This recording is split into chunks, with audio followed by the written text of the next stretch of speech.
Hello दोस्तों, very good morning. मैं आपका दोस्त अमित शर्मा। आज की इस टॉपिक में हम बात करेंगे अर्थपिट के बारे में। इस टॉपिक में हम ये डिस्कस करेंगे कि अर्थपिट क्यों बनाई जाती हैं और अर्थपिट को बनाने का क्या बेनिफिट होता है। तो जैसे कि दोस्तों नाम से ही पता चल रहा है, अर्थ पिट मतलब एक पिट जिसमें कि हमने अर्थिंग प्रोवाइड की है, तो उसको हम बोलते हैं अर्थपिट। ये जो हम पिक्चर देख रहे हैं, जो ये फर्स्ट पिक्चर है, ये अर्थपिट की ही पिक्चर है।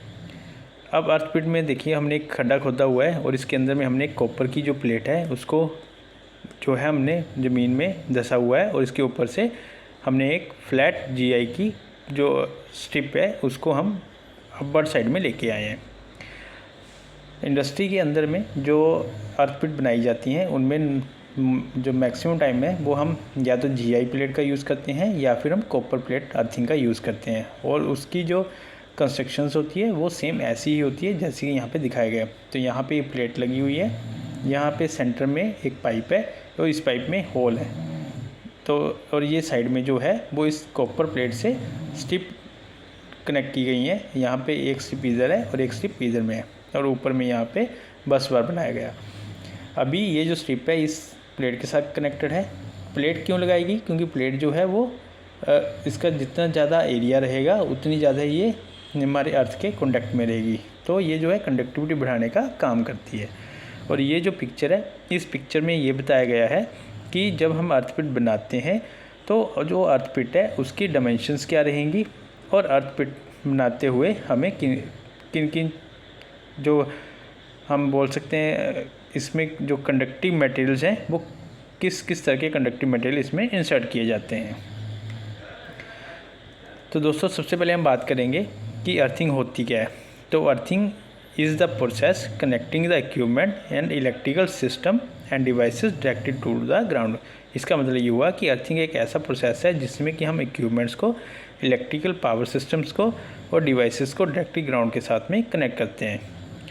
अभी हम इन सब डिवाइस को कनेक्ट ही क्यों करते हैं? तो डिवाइस को कनेक्ट इसलिए किया जाता है कि जितनी भी हमारे इलेक्ट्रिकल पावर सिस्टम्स होते हैं या हमारे इक्विपमेंट्स रहते हैं, इनमें अगर किसी कारण से लीकेज करंट फ्लो हुआ और उस टाइम पे अगर किसी ह्यूमन बॉडी ने उसको टच किया तो ह्यूमन बॉडी को शॉक लग सकता है। तो उस चीज़ को अवॉइड करने के लिए हम क्या करते हैं, जितने भी हमारे सिस्टम्स होते हैं उनको डायरेक्टली ग्राउंड के साथ में कनेक्ट कर देते हैं।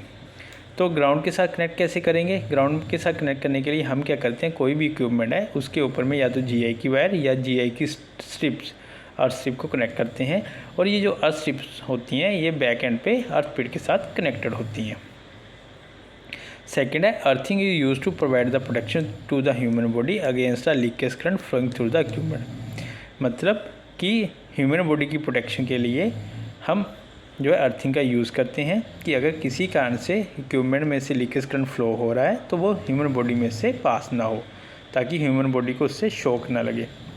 अभी लीकेज करंट है वो ह्यूमन बॉडी में से क्यों नहीं पास करेगा? उसका रीज़न ये है कि जो हम अर्थिंग प्रोवाइड करते हैं उसकी जो रेजिस्टेंस वैल्यू होती है वो ह्यूमन बॉडी की रेजिस्टेंस वैल्यू से कम होती है। एक नॉर्मल जो पर्सन है उसकी जो रेजिस्टेंस वैल्यू है 300 ओम होती है, जबकि हमारी जो अर्थपिट होती हैं जिसके थ्रू हमने जो इक्विपमेंट्स है उनको अर्थ किया होता है उसकी जो रेजिस्टेंस वैल्यू है वो लेस देन 1 ओम होती है। तो करंट जो है वो हमेशा जो मिनिमम लीस्ट रेजिस्टेंस पाथ होगा उसी को फॉलो करता है। Earthing is use to protect the equipment under the fault condition. इसका मतलब ये हुआ कि जब भी कभी फॉल्ट या सीवियर शॉर्ट सर्किट होगा, फॉल्ट की कंडीशन क्रिएट होगी, तो उस केस में जो अर्थिंग है तो ये अर्थिंग उस इक्विपमेंट को डैमेज होने से भी प्रिवेंट करती है। तो दोस्तों अर्थिंग का जो मेन काम होता है वो होता है लो रेजिस्टेंस पाथ प्रोवाइड करना to the leakage current, so that कि वो लीकेज करंट जो है वो डायरेक्टली ग्राउंड हो सके। अभी दोस्तों हमारे घरों में या इंडस्ट्री में जो अर्थ पिट्स बनाई जाती हैं वो नॉर्मली कन्वेंशनल टाइप की अर्थिंग होती है, लेकिन आज मॉडर्न टाइम में एक नए तरह की अर्थिंग की जा रही है, उसको हम बोलते हैं केमिकल अर्थिंग। तो कन्वेंशनल अर्थिंग जो वो 4 तरह की होती हैं, electrode earthing, strip earthing, pipe earthing और प्लेट अर्थिंग। ये जो अर्थिंग है इनको की जो कंस्ट्रक्शन है ये ऑलमोस्ट सेम ही रहती है, बस इनकी कंस्ट्रक्शन में थोड़ा बहुत डिफरेंस रहता है। बाकी जो उनका प्रोसेस है अर्थिंग करने का वो ऑलमोस्ट सेम होता है। मॉडर्न टाइप जो अर्थिंग है इसमें केमिकल अर्थिंग की जाती है। इसमें क्या किया जाता है, सेम एक खड्डा ही खोदा जाता है, लेकिन उस खड्डे में जब हम इलेक्ट्रोड को फिक्स करते हैं तो साथ में केमिकल कंपाउंड को मिक्स करके इंसर्ट किया जाता है। तो अभी के टाइम में जो सबसे इफेक्टिव अर्थिंग है वो है केमिकल अर्थिंग। तो इंडस्ट्री में मोस्टली जो है वो केमिकल अर्थिंग का ही यूज़ किया जाता है। और घरों में अभी तक जो हम अर्थिंग का यूज़ कर रहे हैं वो या तो है पाइप अर्थिंग या फिर प्लेट अर्थिंग और दूसरी है इलेक्ट्रोड अर्थिंग। लेकिन इन सब में कन्वेंशनल अर्थिंग में जो सबसे इफेक्टिव अर्थिंग है वो है प्लेट टाइप अर्थिंग।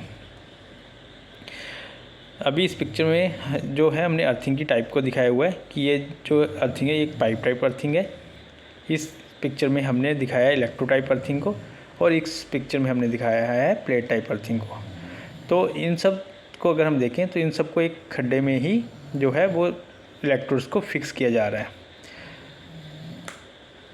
अभी जो इन दोनों में अगर डिफरेंस करें तो जो तीसरे वाली अर्थिंग है इसमें नीचे में प्लेट को माउंट किया गया है, तो इसलिए इसको हम बोलते हैं प्लेट टाइप अर्थिंग। दोस्तों अर्थिंग का पर्पस क्या होता है? तो अर्थिंग का मेन पर्पस होता है safety of the human body and the equipment from the leakage current. जो मेन कॉज है अर्थिंग प्रोवाइड करने का वो है ह्यूमन बॉडी को और इक्विपमेंट को प्रोटेक्शन करना। वो किससे? लीकेज करंट से। लीकेज करंट कब होगा? या तो हमारे मान लीजिए कोई इक्विपमेंट है, वो इक्विपमेंट में उसके अंदर जो बाइंडिंग की गई है, जैसे मोटर है, अगर बाइंडिंग की गई है तो बाइंडिंग जो है वो बॉडी के साथ टच हो गया है, तो उस केस में क्या होगा? लीकेज करंट फ्लो करेगा। और उस केस में अगर कोई ह्यूमन बॉडी उसको टच करेगा तो वो जो है उससे शॉक लग सकता है। तो उस चीज़ को अवॉइड करने के लिए हम अर्थिंग का यूज़ करते हैं to protect the equipment and building under the fault condition. Earthing जो है वो सेफ पाथ प्रोवाइड करती है to distribute the lighting and short circuit current directed to the ground. चौथा इसका रीज़न है, पर्पस जो है अर्थिंग प्रोवाइड करने का वो है to provide the stable platform for the sensitive electronic equipment. जो हमारे इलेक्ट्रॉनिक्स इक्विपमेंट होते हैं, जैसे कि अगर हम इंडस्ट्री की बात करें तो इसमें PLC पैनल्स और जैसे कुछ सेंसर्स होते हैं जिनको अर्थिंग की रिक्वायरमेंट होती है। उनके एक अच्छे जिसको हम बोल सकते हैं कि उनके एक स्टेबल परफॉर्मेंस के लिए हमें एक अर्थिंग की रिक्वायरमेंट पड़ती है। तो अर्थिंग क्या करती है? सेंसर में जो अनवांटेड नॉइज सिग्नल होता है उसको ग्राउंड कर देता है, ताकि हमारा जो सिग्नल है, जो रियल सिग्नल है, वो सेम सिग्नल ही हमारे PLC पैनल तक पहुँचे, फील्ड से IO पैनल तक। अदरवाइज़ क्या होगा? अगर इलेक्ट्रोमैग्नेटिक इंटरफेरेंस एंटर कर जाएगी तो जो रियल सिग्नल होगा वो सिग्नल जो है वो PLC पैनल तक नहीं पहुंचेगा, जिससे कि जो हमारा डाटा है वो मिसमैच हो सकता है। अभी दोस्तों हम देखेंगे कि अगर हम प्लेट टाइप अर्थिंग बना रहे हैं तो प्लेट टाइप जो अर्थिंग बनाते हैं तो उस समय किस तरह से बनाई जाती है। तो ये जो एग्जांपल है ये कॉपर प्लेट और GI प्लेट के लिए है। यहाँ पे हम अर्थ प्लेट बना रहे हैं, चाहे हम कॉपर की बनाएं चाहे GI प्लेट की बनाएं, उसका जो प्रोसेस है वो सेम रहेगा। तो सबसे पहले हम क्या करेंगे, एक बड़ा सा होल बनाएंगे। उस होल की जो डायमेंशन रहेगी वो 1 मीटर इंटू 3 मीटर, मतलब उसकी लेंथ और ब्रेड्थ जो है 1 मीटर रहेगी और जो डेप्थ रहेगी वो 3 मीटर के करीब में रहेगी। अगर हम JCB से ये जो होल है उसको अगर खोदते हैं तो उसकी जो JCB का जो डिगिंग पार्ट होता है उसके ऊपर डिपेंड करता है कि वो कितना बड़ा खड्डा खोद रहा है। तो उसमें नॉर्मली 1.5 इंटू 3 मीटर का खड्डा खोदा जाता है। अब अगर हम यहाँ पे यूज़ करें कॉपर प्लेट, तो कॉपर प्लेट का जो साइज़ रहेगा वो रहेगा 600 इंटू 600 mm इंटू 3.5 mm। तो 600 होगी इसकी जो लेंथ और विड्थ होगी और 3.5 mm होगी इस प्लेट की थिकनेस। इसके बाद हम क्या करेंगे, एक पाइप लेंगे, उस पाइप के साथ में इस प्लेट को कनेक्ट करेंगे। ये जो पाइप हम देख रहे हैं ये पाइप को हम इस प्लेट के साथ में ब्रेजिंग कर देंगे। तो इस प्लेट की और इस पाइप की जो टोटल लेंथ बनेगी वो नियर अबाउट 3 मीटर के करीब में रहेगी। इसके बाद इस पाइप के ऊपर में हम होल करेंगे। ये जो पाइप है इसके ऊपर में बीच बीच में होल कर देंगे, mark a number of hole on the pipe. इसके बाद क्या करेंगे, connect the pipe and plate with the brass nut bolt. ये जो हमारी प्लेट है और ये जो पाइप है इसको ब्रास के नट बोल्ट से टाइट कर देंगे। Connect copper earth flat with the copper plate and connect at the top with the copper flat piece. अभी ये जो हमारी प्लेट है इस प्लेट से है हम अगर एग्जांपल देखें तो ये जो प्लेट है इस प्लेट से हम 2 स्ट्रिप लेंगे जो कि अपवर्ड डायरेक्शन में आएंगी और उसके बाद ऊपर से एक बस बार के साथ इसको कनेक्ट कर देंगे। तो यहाँ पे हमारी बन जाएगी एक बस बार। तो जो ये हमारी अर्थिंग है वो इस प्लेट से इस अर्थ स्ट्रिप के थ्रू इस बस बार टर्मिनल पे कनेक्ट हो जाएगी, और यहाँ से हम जो आउटगोइंग है जहाँ पे हम इक्विपमेंट के ऊपर में कहीं अर्थिंग लेके जाएंगे तो हम यहाँ पे इसको कनेक्ट कर देंगे।